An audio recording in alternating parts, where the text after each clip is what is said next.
Au Canada, la province de l'Ontario, la plus importante du Canada, vient de décider d'annuler la construction à Toronto d'une université entièrement en langue française. Décision annoncée par le Premier ministre de l'Ontario, Doug Ford, pour des raisons budgétaires. On parle aussi de supprimer le commissariat des services aux francophones. On va partir à Montréal pour retrouver notre correspondante au Canada, Catherine François. Alors Catherine, de quoi s'agit-il exactement ?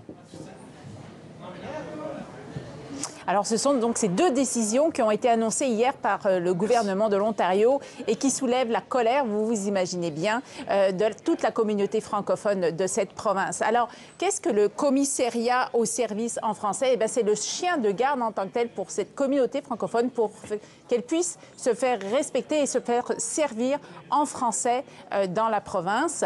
Le projet de l'Université de l'Ontario français, donc, sur lequel on vient de mettre cet arrêt, eh bien, ça faisait depuis plusieurs années qu'il était en branle et l'université en question devait ouvrir ses portes en 2020. Alors, c'est un tollé ici de protestations, de critiques, de dénonciations. Le président de l'Assemblée de la francophonie de l'Ontario a dit que c'est un jeudi noir pour la francophonie canadienne.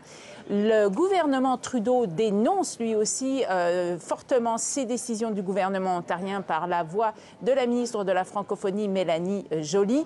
Le premier ministre du Québec, lui aussi, François Legault, a dénoncé ces décisions. Il doit rencontrer lundi le premier ministre Doug Ford et il va lui en parler.